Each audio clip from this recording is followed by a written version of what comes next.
First, I want to say thank y'all for having me. It is truly an honor and a privilege. I don't take it lightly. And I certainly thank you all for all that you do. I thank you for Source America, the Ability One program, SOAR365, and all the organizations like SOAR365, because without any of you all, we wouldn't even be having this conversation today. So I want to start off. Again, my name is Leroy Stanford.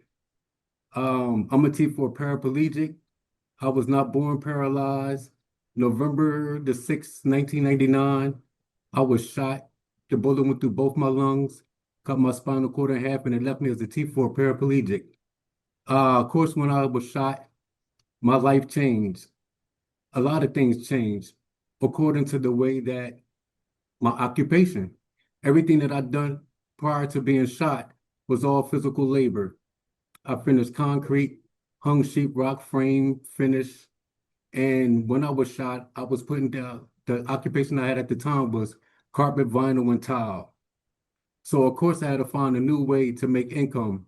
When I was shot, I had a 7-month-old daughter going on 8, and I had a 6-year-old son. Social Security probably was about $300 a month, and because I did a lot of work under the table, neither one of my kids could get a check. I applied for several different jobs. I mean, from restaurants, telemarketing, any kind of job that had an opening, I applied.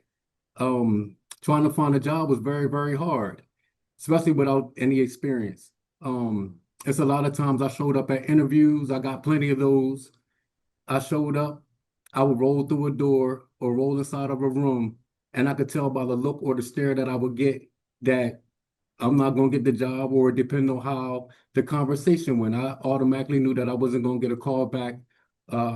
So I kind of gave up on finding a job. I mean, I did it for several years. I did go back to school and get my GED because I didn't graduate, but I went and got my GED because I wanted my kids to know that education was important.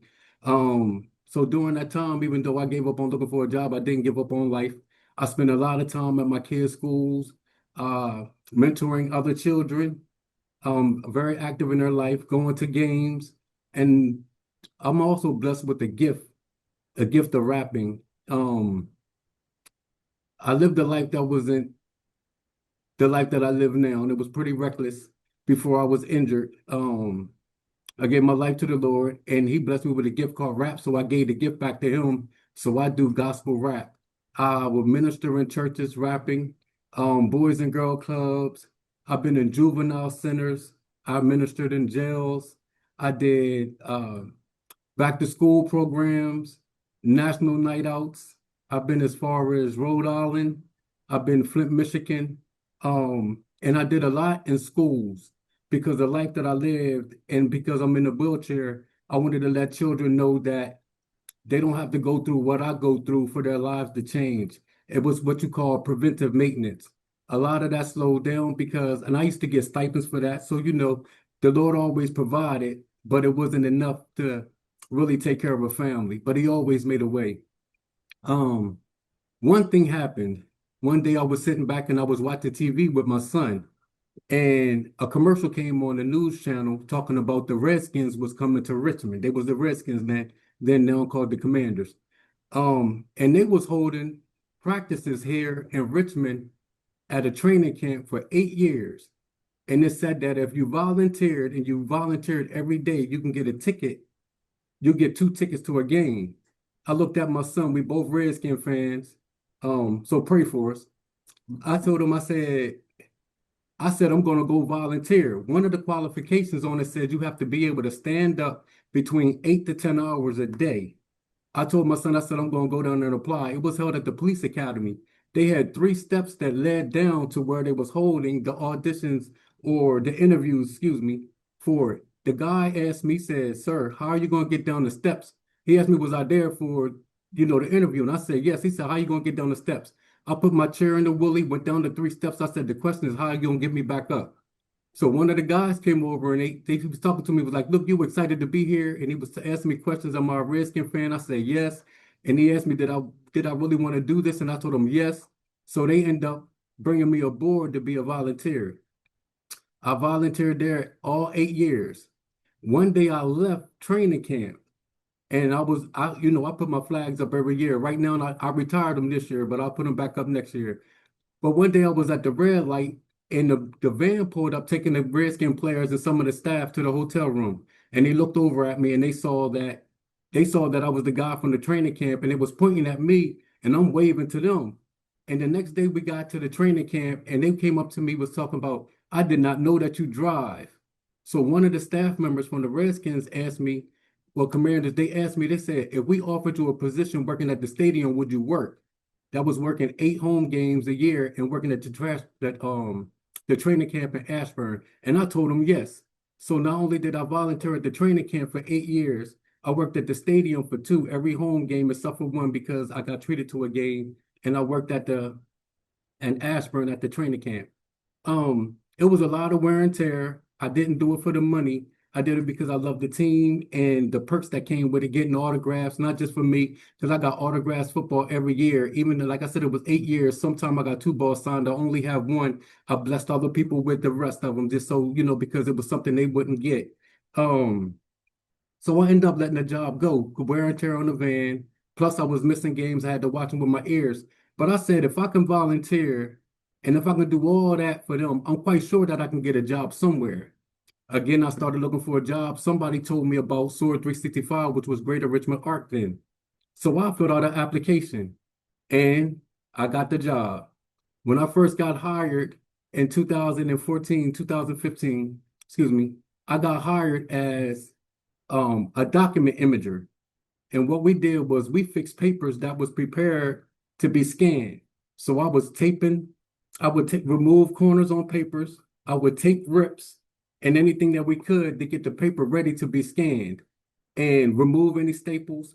That's what I got hired to do. It was in a scan room. And then I got promoted to being able to scan. And all that happened within a year, which was a little bit more money. So I was prepping the documents and scanning the images. That department shut down, but I moved to a bigger scan room where we were doing medical records that was old. Like we would have papers from 1970, 1960. So they were very delicate papers. We had to prep those. And I took pleasure in it, and I told people, I said, I'm going to be the best paper prepper that there is. And I took pride in it, because I was just happy to have a job. And again, so that was that. And then during COVID, that got shut down. So when that got shut down because they learned how to do it in-house, my boss at the time said, y'all still can have a job. It was about 4 of us that was left in the scan room. He said, you all still have a job, but we just don't have scanning. What you can do is pack wood. We had a production. We also did production inside the same building, which was packing firewood and a lot of other things that was within an assembly line or putting different kits together. So I started packing wood. It was a time where I said I would never pack wood, but sometimes we get humble.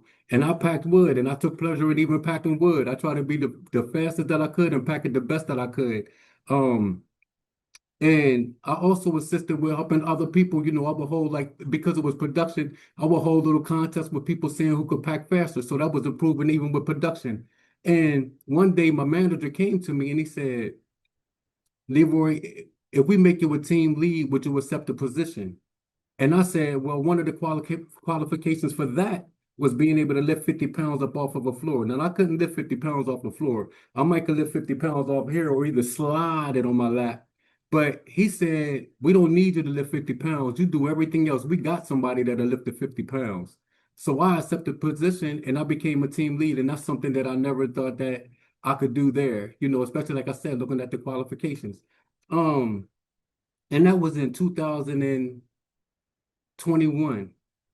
In 2022, a position came open where I'm at now, which is the Defense Supply Center of Richmond, and we fall underneath for the Ability One and the SourceAmerica. And that's where I'm at now. This is the Defense Supply Center of Richmond, and what we do here is we make military ID cards. I came in October. I was hired as a clerk in October of 2022. Of November of 2022, within a month, they asked me to be the supervisor. And I didn't want to be the supervisor because I didn't know nothing about this job, never done it before. I never even really heard about it. But they said, Leroy, we believe in you. And if you're afraid to fail, we're not going to let you. So I talked to them, I talked to the core here, and I accepted the position. And what we do here is we're the visitor center. But what we do is we make military IDs. We make day passes for people that need to come on post for the day. We make the passes that go out for 15 days. We make D-bid cards that are for contractors. We have three contracts on here. We have ground maintenance, we have janitorial, and we have the visitor center. Our ground maintenance and our janitorial teams, they have the D-bid cards, which we make, and those go out for a year. And we also make the military ID cards here. Um, a typical day here is, well, no day is the same. We do everything from enrolling children, enrolling babies, enrolling children, enrolling spouses. Sometimes we have to divorce somebody, and sometimes we have to decease somebody in the system.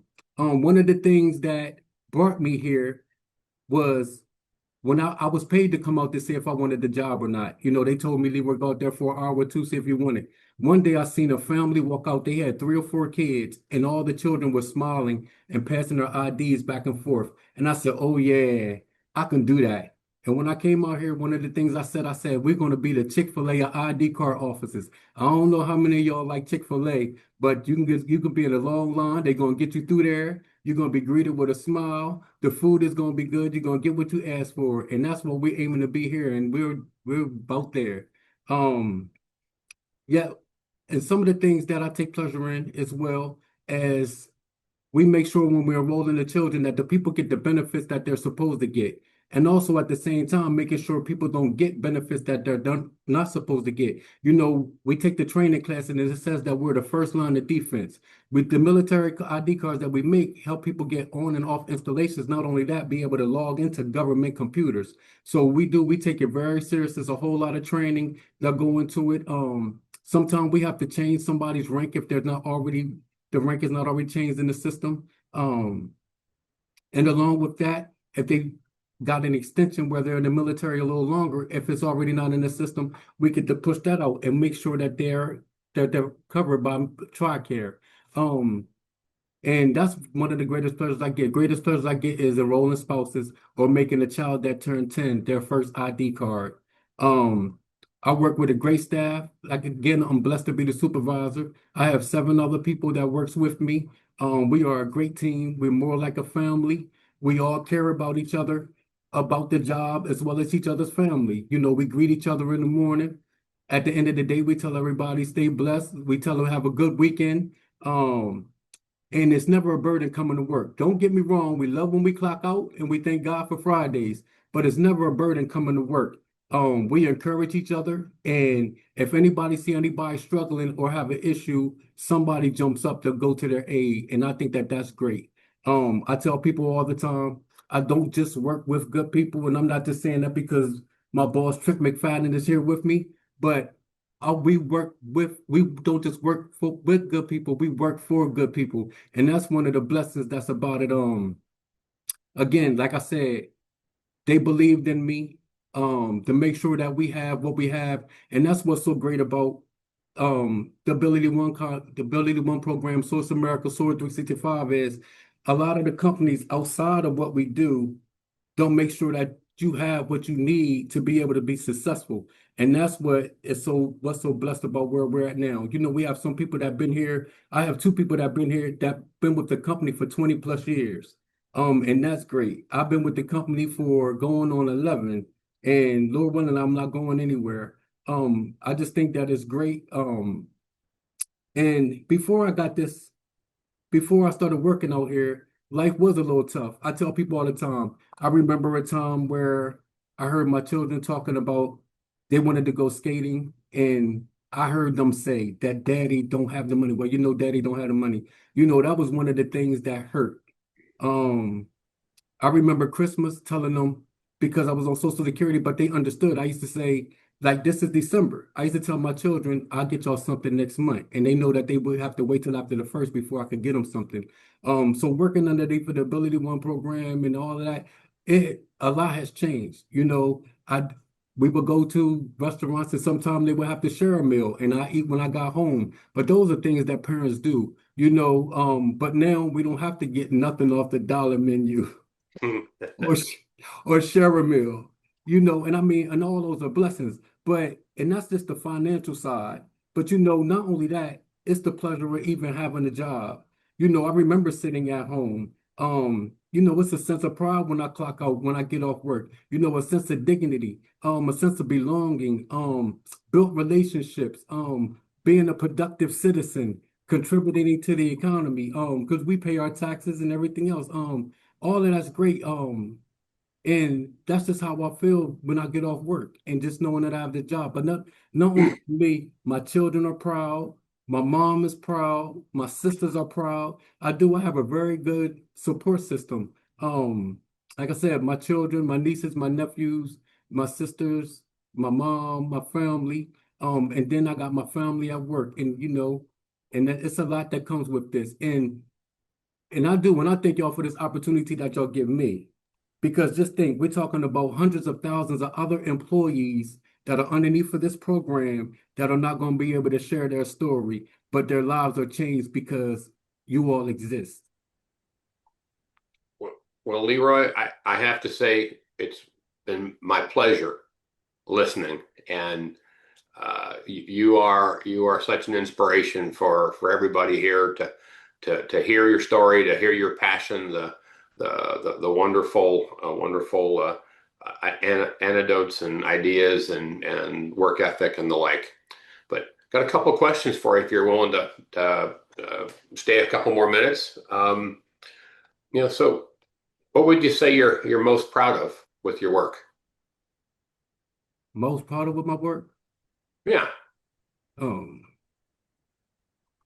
I know you talked about, ID cards for spouses or for kids when they turn 10. yes, sir. And it's the feeling that I get knowing that I helped somebody today. Think about it. See, we take care of it. It's military families. I'm in a wheelchair, so people always ask me. They say, just assume me. What branch did you serve in? And I tell them I didn't serve, but I get the pleasure to serve those that did and do and their families. Think about it, because the freedoms that we have, somebody is out there fighting for us or protecting this country. So while we sitting down, we just went through Thanksgiving and we're going to get through Christmas. Somebody's table is going to have an empty seat so we could be free while we're enjoying that. So I get the pleasure to get to serve them. And I think that that's the biggest thing that I get out of it. Being able to take care of, they coming in and I'll be able to meet their requests. And I get joy out of that. Well, I need to say thank you to you. You have uh, you have just blessed 300 plus people here who have had an opportunity to share your joy and feel your passion and love of life I know you've made my weekend. I will feel and feel positive about this and smile all weekend because I had the pleasure and the blessing to listen to Leroy for share a little bit about himself. So and I know if you could have seen the chat scroll as you were talking, you'd be embarrassed how many positive things were said about you and about your background and your faith. So we appreciate everything that you do for us and everything that you have shared with us. And we're gonna get off on some other business activities now, but I think you're gonna get a bunch of waves and thumbs up from everybody for blessing us with 20 minutes of your time. So thank you, sir. Thank you. My pleasure. Thank you so much. Thank you all. Absolutely.